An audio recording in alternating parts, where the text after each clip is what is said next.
Hello, Emma. Good afternoon. Good afternoon, everyone.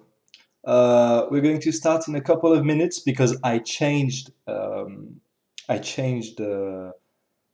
hour. It's 2:30, and I want. Hello, and good afternoon, girl. Hello, Carla. I want to wait a couple of minutes before I start. Okay, so we start in 2 minutes. Before we begin, if you want, you can read the recaps on Padlet. So there is a link in the chat. Look. Okay, you can click the link and you can start reading. Hello, Sabrina Pompuniak. I don't know who is Sabrina Pompuniak. Is it Nathan? Maybe it's Nathan. I'm not sure. Hello, Kylian. But Kylian, this is not for the sixième. This is for the quatrième. Sorry, man. This is not the sixième class. I'll be back in 2 minutes. Okay, I'm going to prepare a cup of coffee, and then we're going to start the lesson.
All right, kids. Hello, Carl. Good afternoon, man.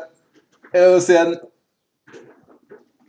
Hello, Yanis. Good afternoon, man. Okay, so we're going to start. We're going to read the recaps that were sent by Leana, Carla, Emma, and Ethan. I got. Hello, Constance. Good afternoon, girl. I got more recaps. Okay, but I thought these were interesting, and I don't want it to be too long. So we're doing just 4 recaps today, not all the recaps. The others, I will send you an email. Okay. All right, so let's start with Leana's recap. The document we have studied, look, Leana, she did this have studied. Okay, so this is the tense you had to study for today. This is the grammar you had to do for today. We have studied is called the Declaration of Independence, so that is excellent. It was written on July 4th, 1776 by three Eliana, if you say living men, it means they are alive today, but they are not alive. They are dead today. Okay, so just 3 men: Ben Franklin, John Adams. You don't need the apostrophe and the S, Eliana. John Adams and Thomas Jefferson with a capital T, but mainly Thomas Jefferson. Yes, absolutely. It begins, not its begins, because apostrophe S is a verb and begin is a verb. Okay, so you put only one verb. It begins. At the Congress on July 4th, 1776, the Declaration. Yes. They enumerate. Enumerate, it's when you make a list. Number 1, number 2. Oh, sorry, 4th. So they enumerate the list of fundamental rights. Yes, that is absolutely correct. Fundamental rights. Life, liberty, and the pursuit of happiness. Do you know, in France, we don't say fundamental rights. We have a different name for these rights. Do you know what is the name for these rights in France? Life, liberty, the pursuit of happiness. The second part of their declaration is the list of grievances, and that, Leana, is excellent. The list of grievances. You remember the grievances? It's when you are not happy with someone. Okay, the grievances. And the list of grievances that is absolutely correct. It is the British attacks on the fundamental rights, and that is absolutely the point. So that is perfect, girl. That is excellent. The British attacks on these rights. That is excellent. The logical consequence of the first and second, Liana, it is not parties, it is just parts, are the break with Britain and the creation of the independent states of the independent nation. So that is an excellent work. That is perfect. Yeah, that is really, really good. Okay, Carla. The unanimous declaration of the 13 United States of America. Yes, Carla. This is correct, but it's a bit long. So in America, they just call it the Declaration of Independence, okay, because it's shorter. Is an important text that was written on July 4th,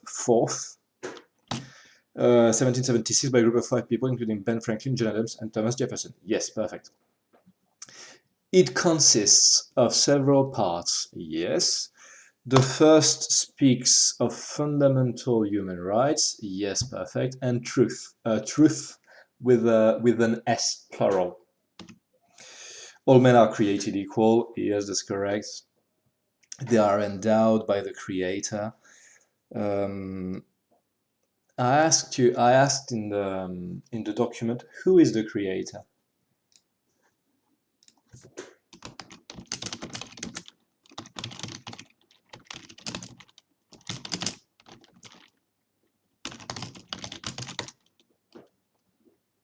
Anael, yes, I know. Anael, it's because I didn't want it to be too long in the video. Okay, so on the video, I am only doing Leanna, Emma, Ethan, and Carla. Okay, and I will send you an email. Okay, with your recap. In the chat, please, who is the creator for the American? Who is the creator? And what are the fundamental rights in French?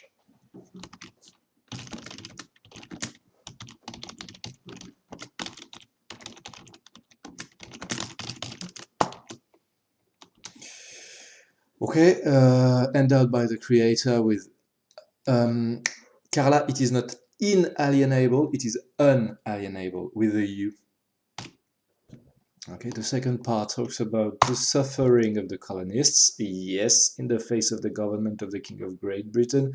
Yes and no. Killian. Killian, this is not the correct class, man.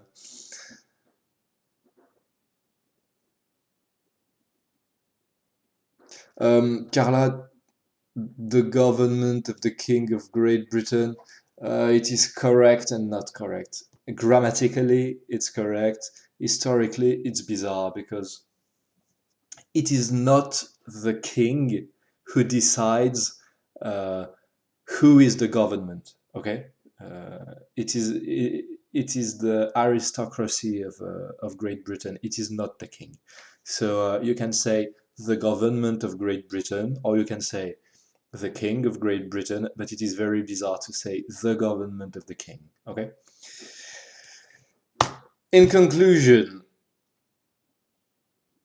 I'm going to go like this, Clara. Okay. In the face of the king of Great Britain.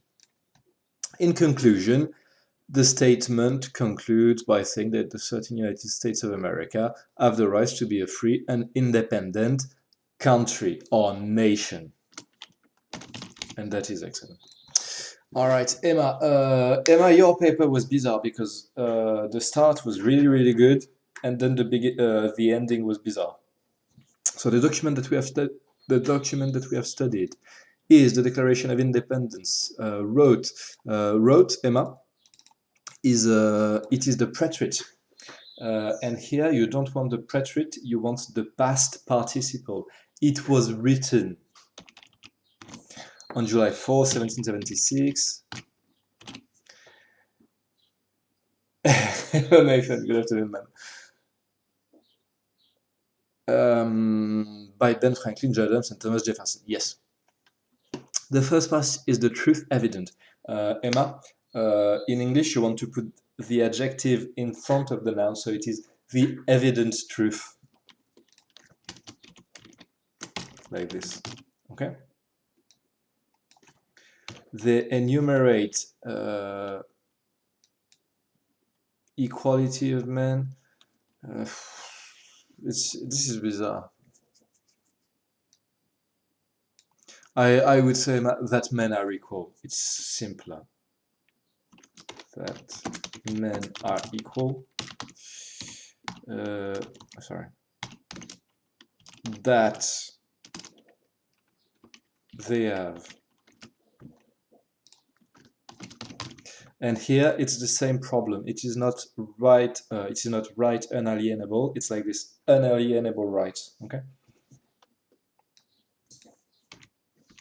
Unalienable rights, such as life, freedom, the pursuit of happiness. Because Emma, it is not one life. For example, the life of Emma Boulot or the life of Antoine Cassin. It is a life. It's an idea. Okay, donc, so it is not the. It's just life. And it's the same for freedom. It is not the freedom to go and walk in the street. It is not the freedom to speak. It's an idea. So it's just freedom. Okay. The second part of the declaration speaks of the present king of yes, okay, of the present king of Great Britain, okay, with the capital G. The representative of the United States appealing. Oh yes, this was very bizarre.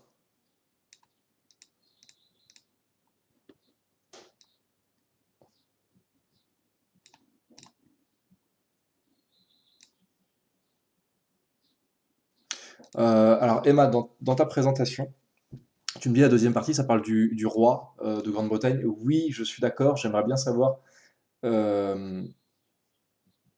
ce qu'ils disent dans la déclaration sur le roi, parce que c'est important et c'est ça qui amène à la conclusion. Et là, à la fin, tu m'as recopié en fait la fin de la déclaration. Il aurait fallu l'expliciter un petit peu. Expliquer ce que ça signifie. Et puis là, c'est marqué appealing to the Supreme Judge. C'est qui the Supreme Judge? The Supreme Judge, le juge suprême, c'est la même chose que ce qu'il y a plus tôt dans le texte. Là, ce qu'a marqué, regardez dans le texte de Carla à gauche, c'est marqué des droits qui leur sont donnés par leur créateur, et leur créateur est le juge suprême, c'est la même personne. Et cette personne, comme le dit Manon, c'est Dieu. Okay, aux États-Unis, ils n'ont pas tous la même religion, mais comme on l'a dit précédemment, il y a un certain nombre de pèlerins qui sont partis aux États-Unis d'Amérique pour pouvoir pratiquer leur religion en toute liberté. Et même s'ils ne partagent pas tous la même religion, ils sont tous religieux. D'accord. Je ne sais pas si vous avez déjà vu. Je vais essayer de trouver une illustration. Image. Ah. Ok, c'est ça que je cherchais. Une seconde. Okay, I've got it. All right. This is a $1 bill. Okay, and on the $1 bill, you can see above the one, it is written, "In God we trust." Okay. Is it clear? In America, there are different religions. Okay, but it is a religious country.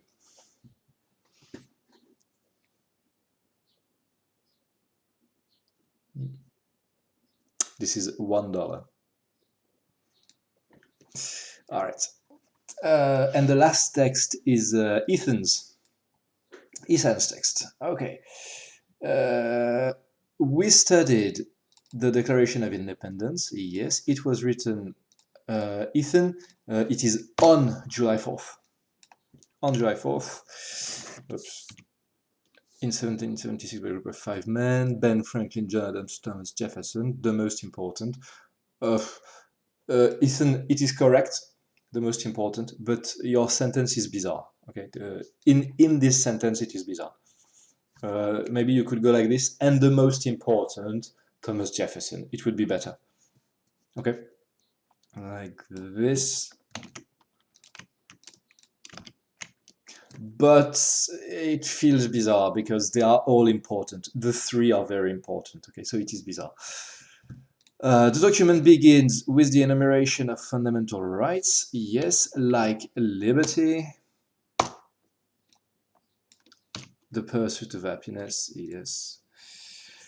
In the second part, there is a list of grievances. Yes, that is absolutely perfect. Like, he has refused his assent to laws, he has plundered our seas. The logical consequence is the break with the British and the creation of the 13 States of America. That is perfect. I would say the 13 United States of America. And that is perfect. Okay, good. Next. Today is our final part. We are finally finished with this chapter. So we are doing part 9. Part 9, a few questions, and then finished. Over. All right, so let's take a look at the next part. You had a grammar exercise to do for today. So I will discuss very quickly the grammar exercise.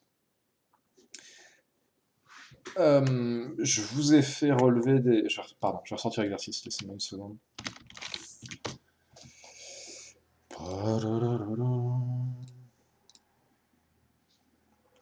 So, yeah, this was the exercise, okay.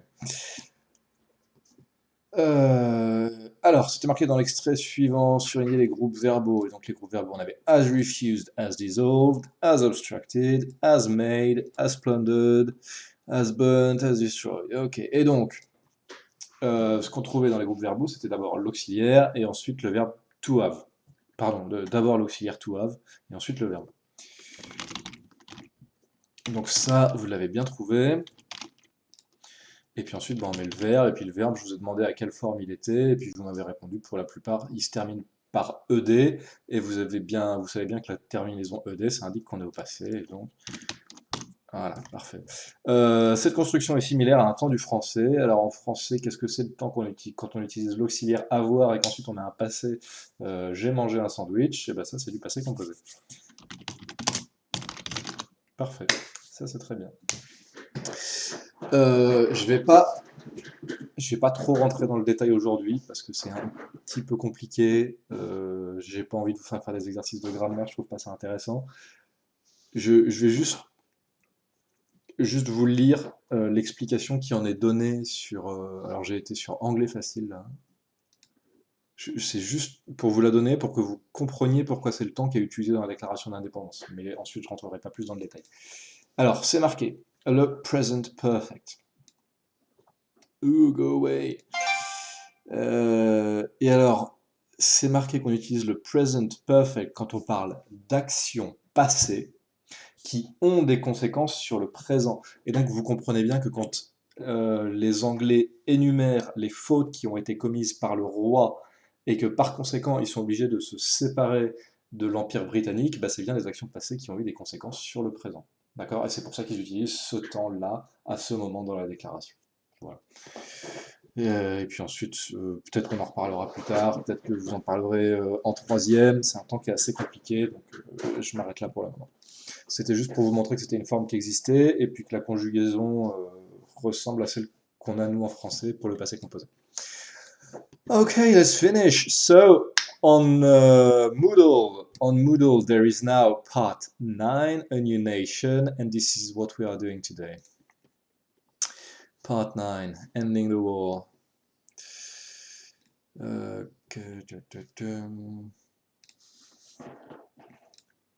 Okay.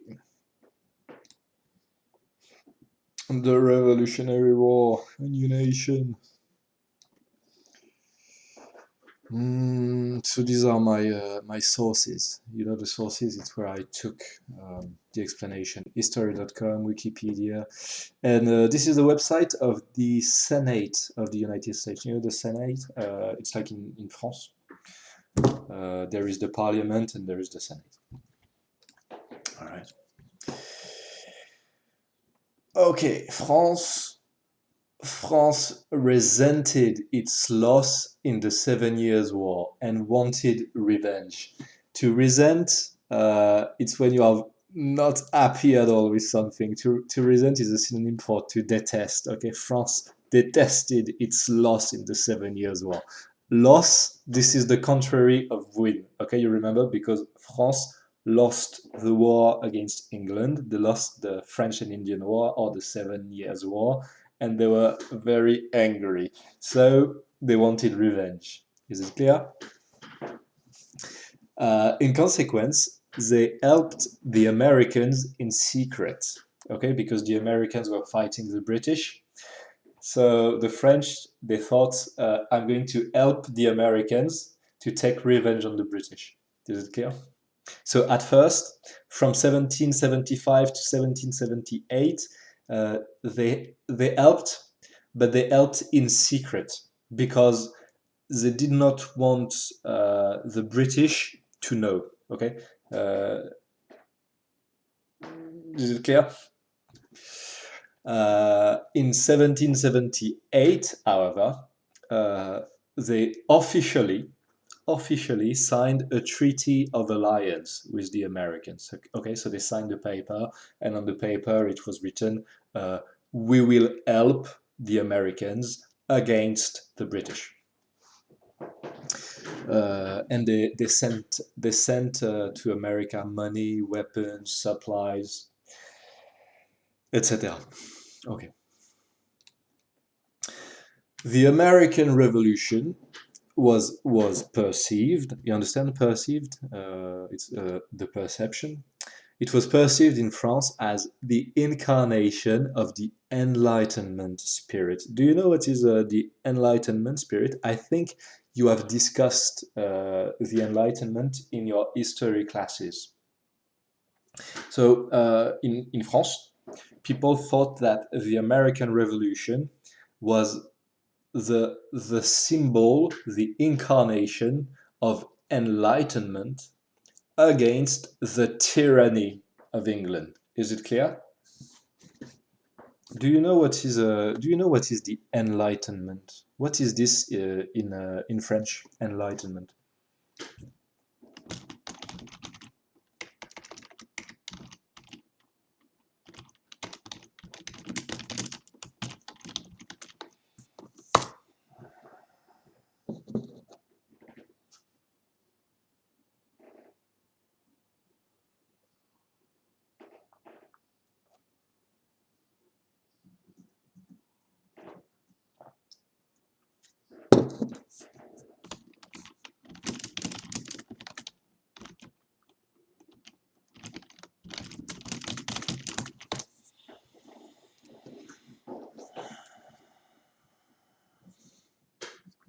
Motivated by glory in battle and the ideals of liberty and republicanism, volunteers joined the American army. French volunteers joined the American army. Okay. The most famous French volunteer was Lafayette. Okay. Lafayette was a young aristocrat. He was 20 years old. He became an aide to George Washington and a combat general. Spain also joined the war. You know, Spain, as there is a mistake, as an ally of France in 1779. They gave supplies. Supplies can be equipment, it can be food, it can be water, etc. Supplies, financial aid, that means money, and ammunitions to the US troops.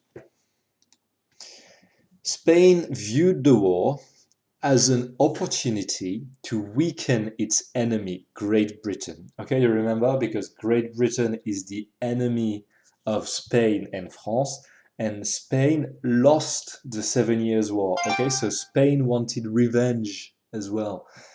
So Spain is in the same situation as France. They want revenge on the British, and so they help the Americans. The war ended in 1783 after 8 years of war.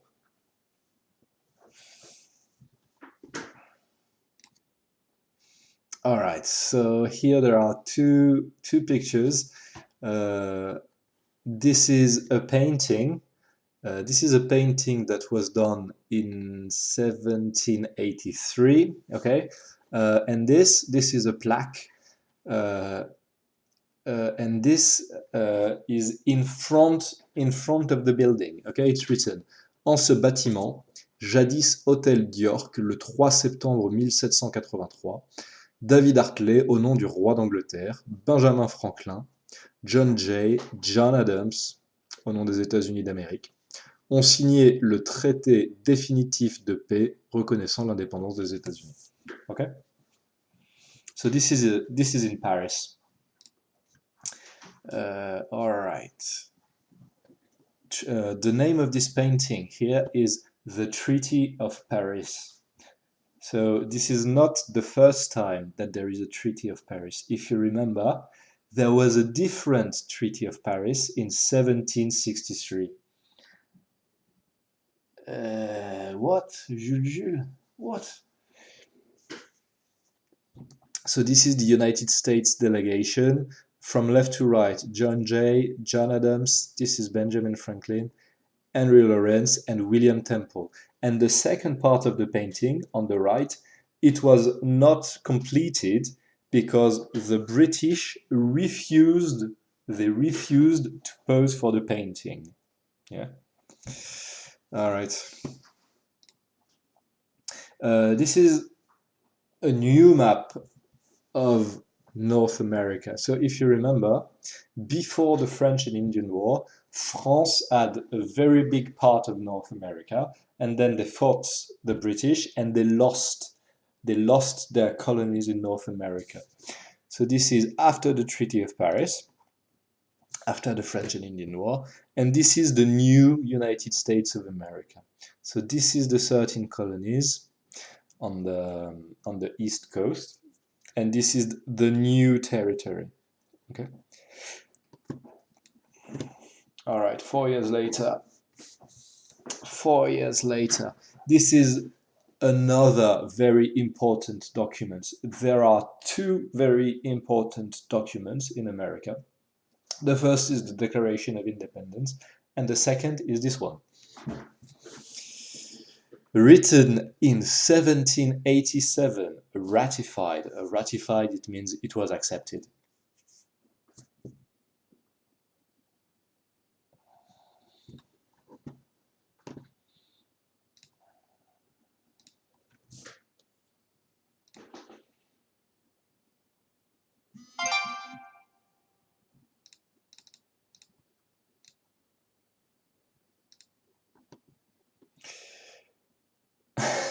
Okay. Written in 1787 and accepted in 1788, and in operation since 1789, the United States Constitution is the world's longest surviving charter of government. Who is Zurich's? Zurich's, the life for the CDM is tomorrow, it's not today. We the people. Okay, so this is at the top of the American Constitution. We the people. Jason, the class for the CDM is tomorrow. It is not today. Its first three words, we the people, affirm that the government of the United States exists to serve its citizens. You understand? To serve its citizens. Is it clear? That is the point of the government. We are finished. Finished with this chapter. Okay, so that is very good. A short recap, and then we're done. All right. What nations joined the American Revolutionary War? There are two nations. Why did they join the war? And who is a famous French volunteer in the American army? So that is the first question. Two nations that helped the Americans. Why did they choose to help the Americans? And who is a French volunteer?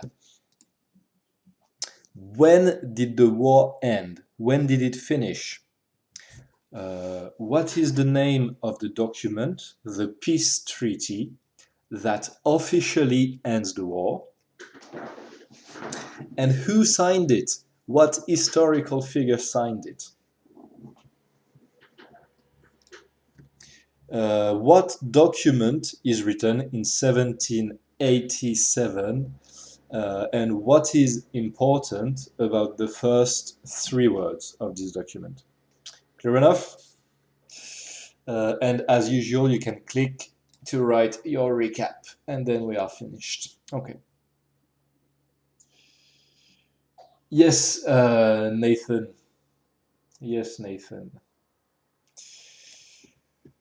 Okay. All right. Homework. Homework.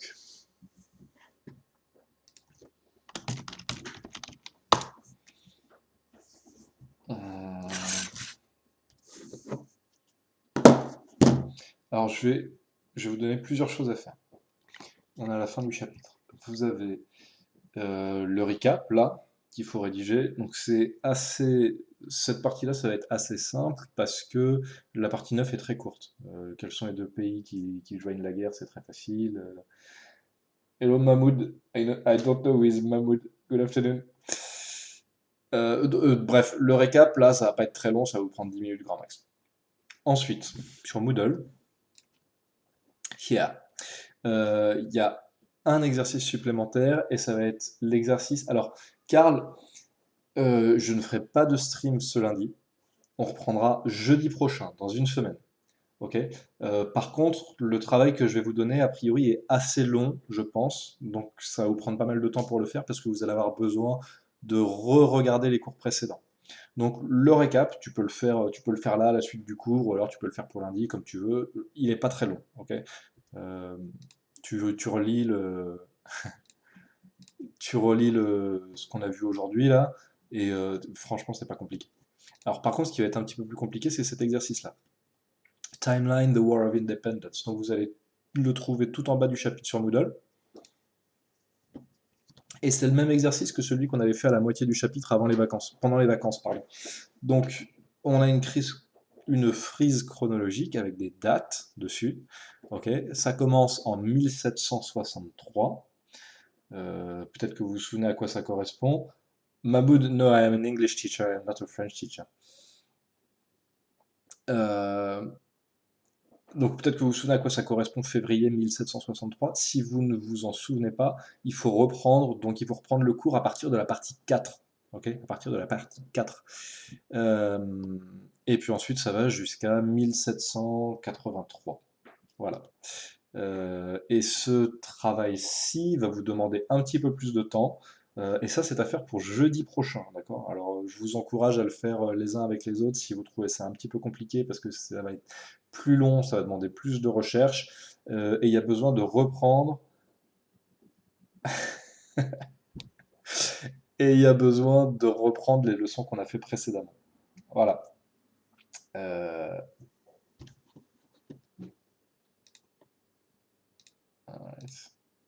ouais.